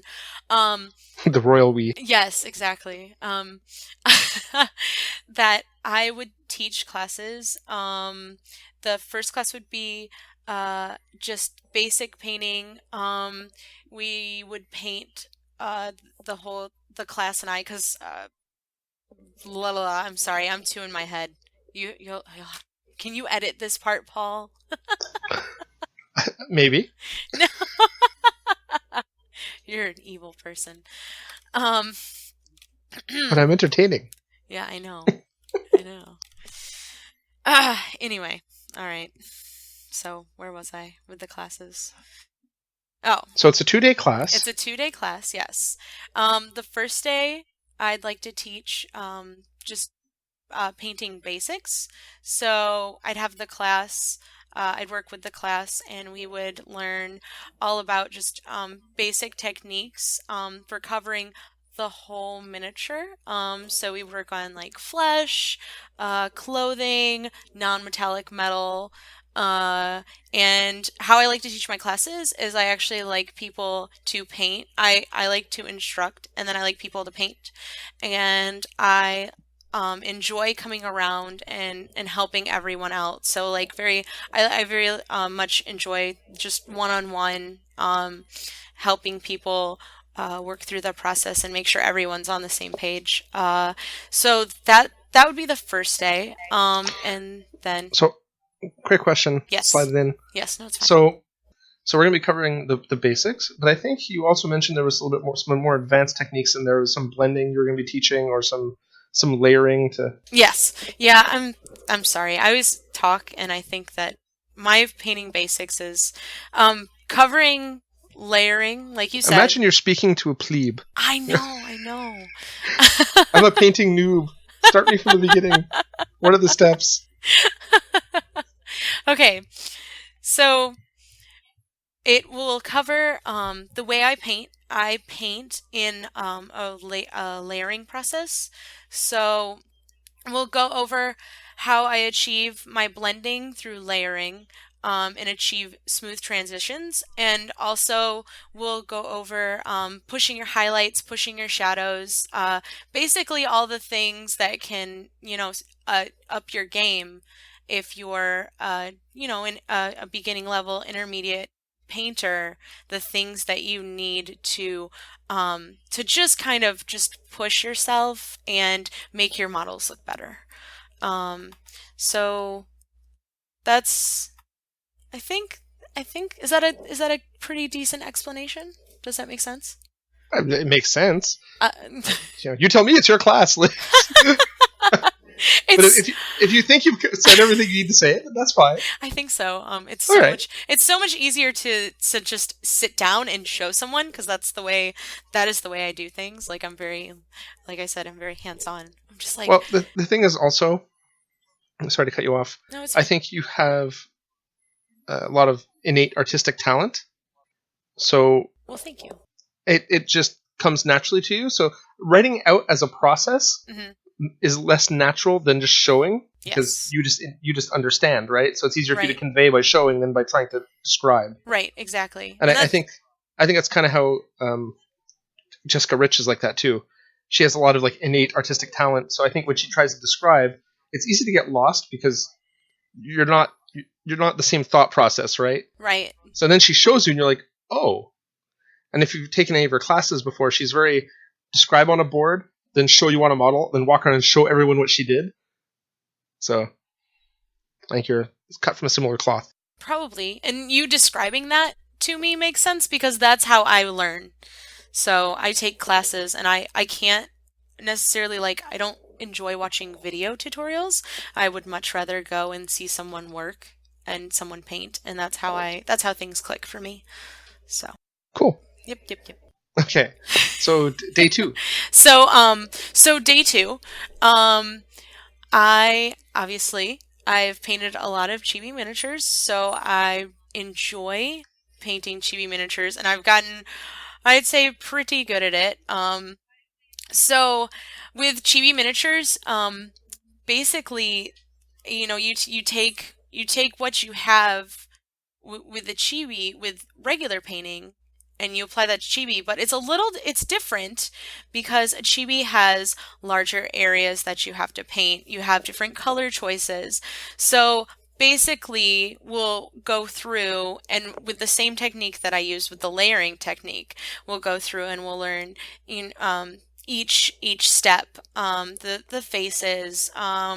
Really importantly with chibis are like the eyes. I know a lot of people have a hard time getting they're super expressive, right? Right, getting a stylistic eye, and then the shadows fall differently on models, so your highlights are different. And the hair, you can give them much more stylized hair because you have such a big, essentially a big canvas to work on. So there's different things you can do. And then again, like I said, the color choice. I always like chibis because they're always so colorful. Or I personally paint them very colorfully. Well, you paint them Japanese anime style, right? Right, exactly. The purple hair and the crazy over the top color palette, because that's the whole fun of it.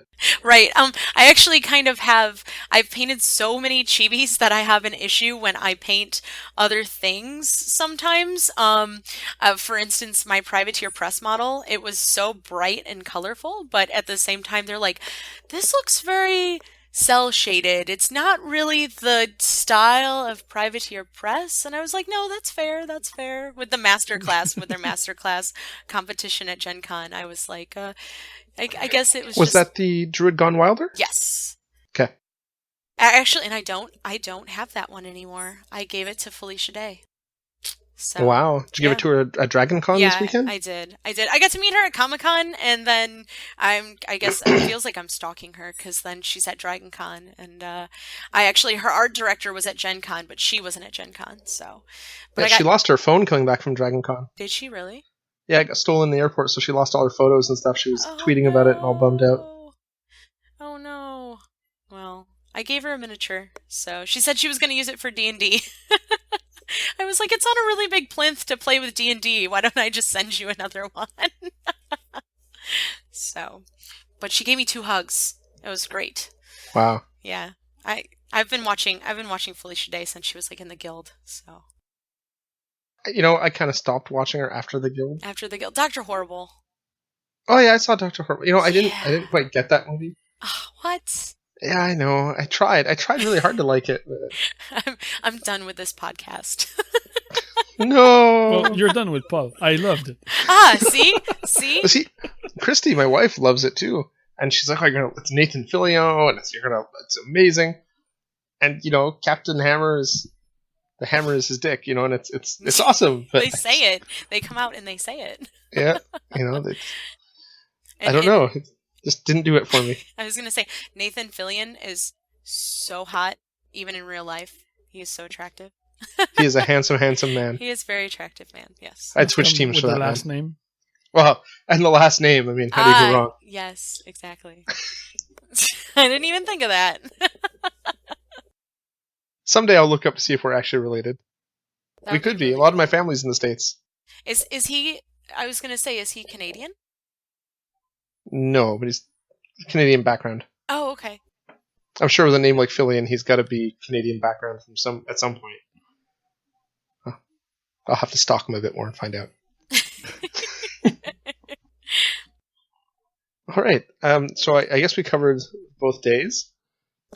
Now Liz just making funny faces in the cam.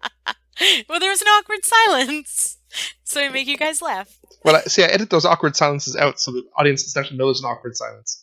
But now you've ruined it. You've destroyed the mystique and the mystery of the podcast. No, you can't edit it out. Damn you, Liz. You've ruined everything. Sorry. Might as well just stop recording now. No.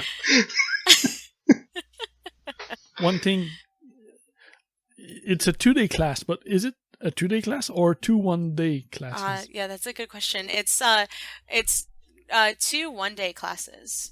So, I think that's what we went with, right, Paul? We just decided. Paul, you laugh, It's okay. But you've been helping me through all of this. So. Yeah, it's two 1-day classes, and I think we set the cap at 10 people a day. Yes. Yeah. And it's $70 US a day, and that covers the class, the miniature, and for the space in the store and stuff for the facility. So. No, because you've been super awesome, Paul. Because I've never taught just my own class. Usually, I teach through a convention, so it's all set up and coordinated. And well, hopefully this will go off without a hitch, and we'll get you up here. I hope so. Because the idea is that the class is going to pay for your trip up, right?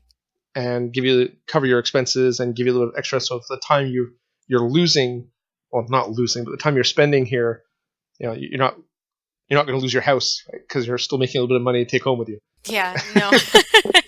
I'm going to be able to eat. No one will have to ship me ramen, I won't. Well, I'd ship you smoked meat and maple syrup. So, Oh, that sounds good. I can survive on that. two Montreal delicacies. And moose.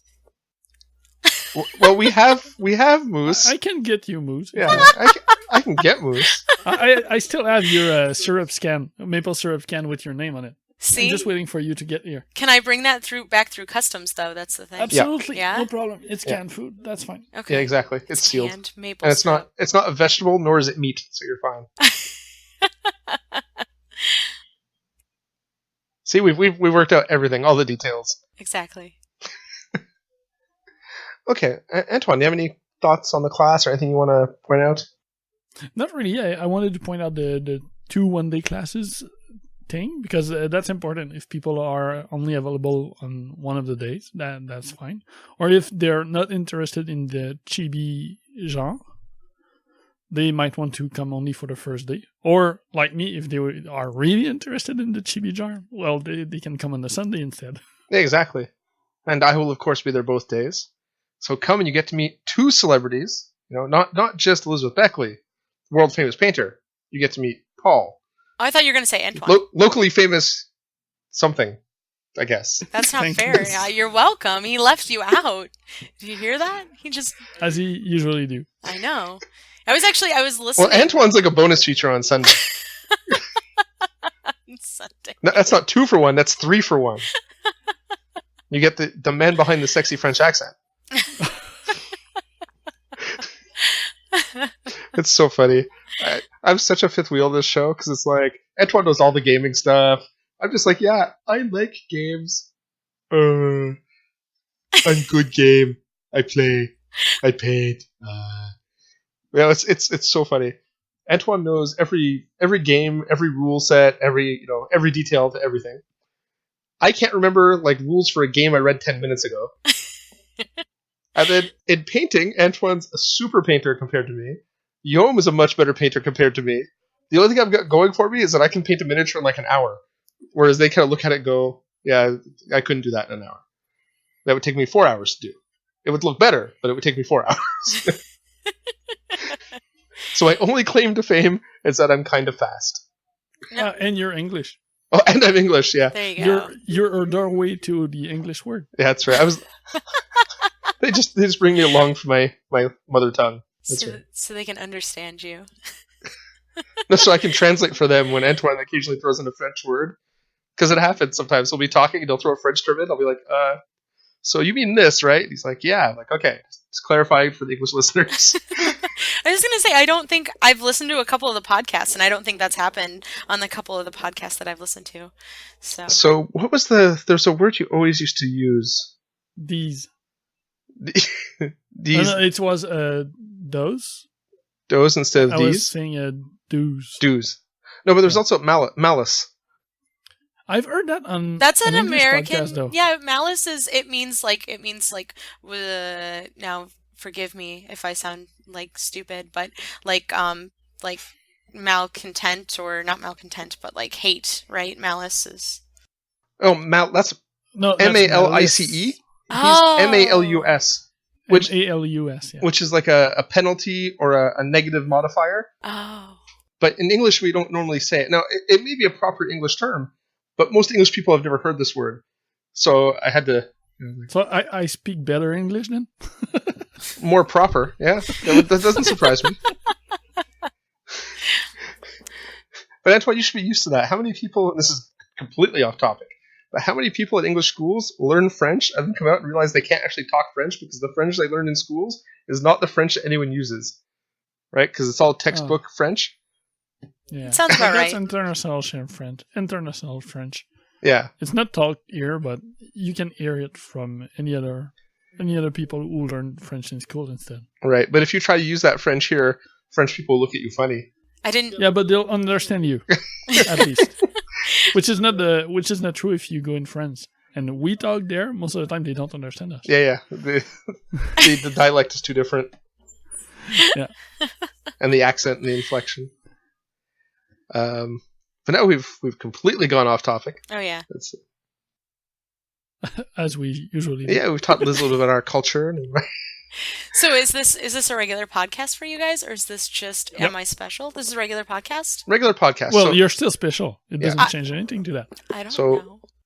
we're what the listeners don't know is we're actually recording in reverse order. So the interview is going to be the last thing they hear on the podcast, Okay. but we're actually going to let you go shortly, and then we're going to record the rest of the crap that you don't want to hear. Oh, I wanted to talk games with you. Oh, you can totally. Well, you know what? Well, if you're up to it, we'll have you for the rest of the show on. Yeah, exactly. How much longer do you guys do the rest of the show? We can try Another to, hour, maybe?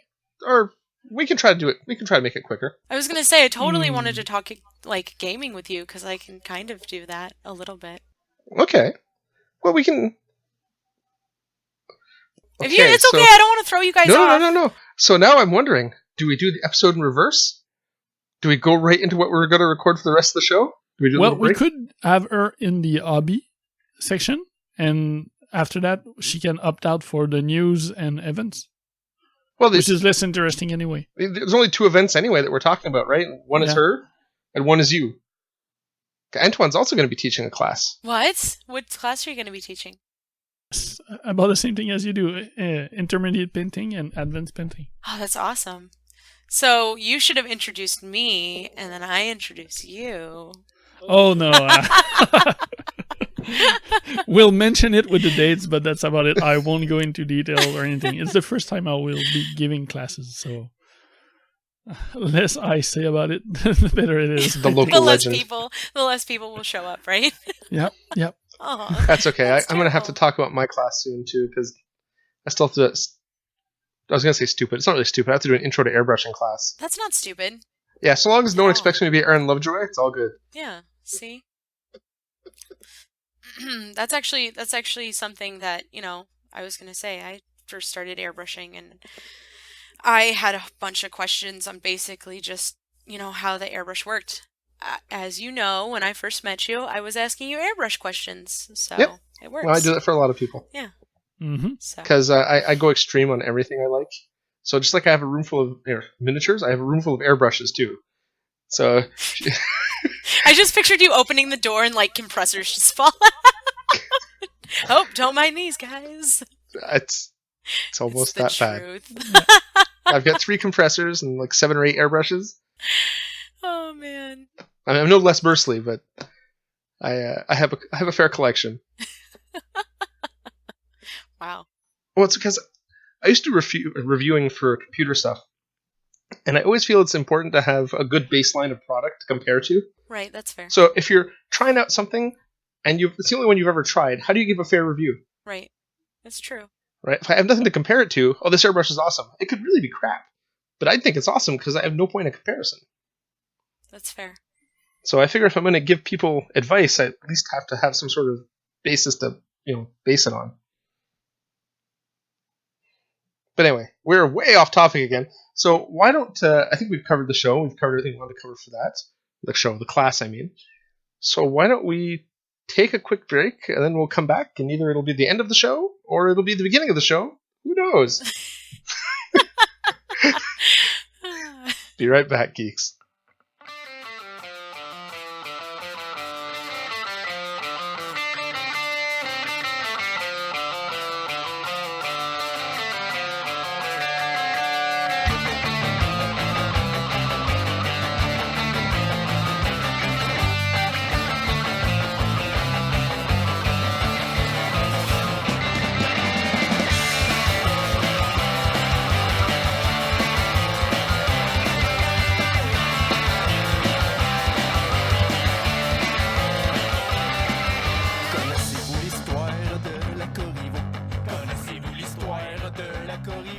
And we're back.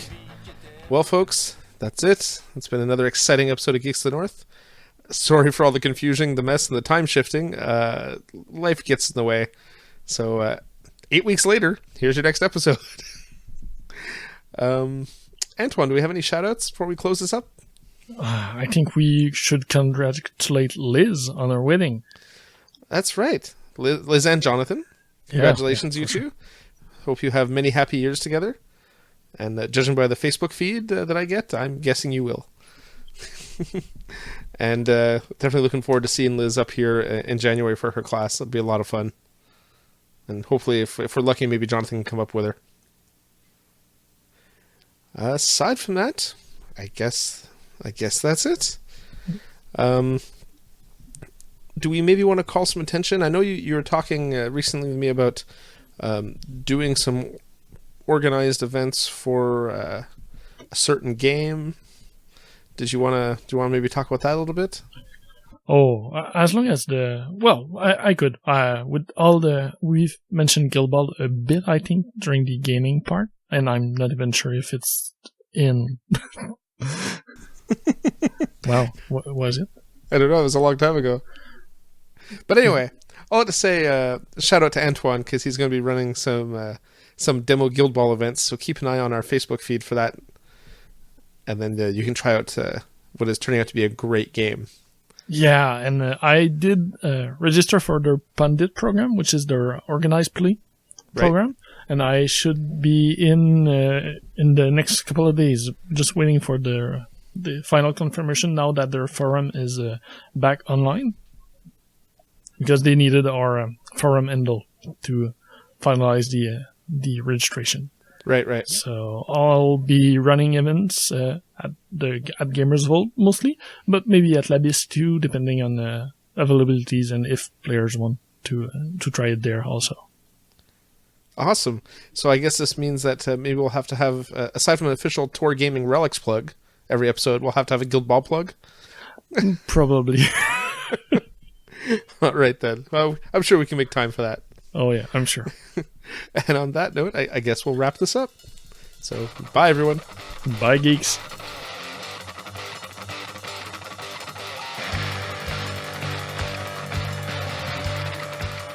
Thanks for listening to Geeks of the North.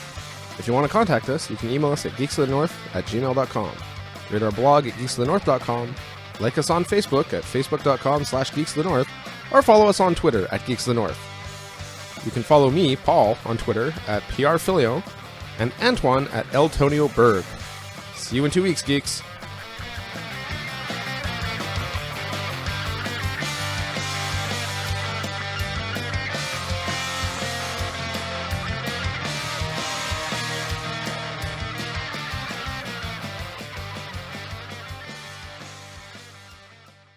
Thank you for checking out United Geeks Network family member.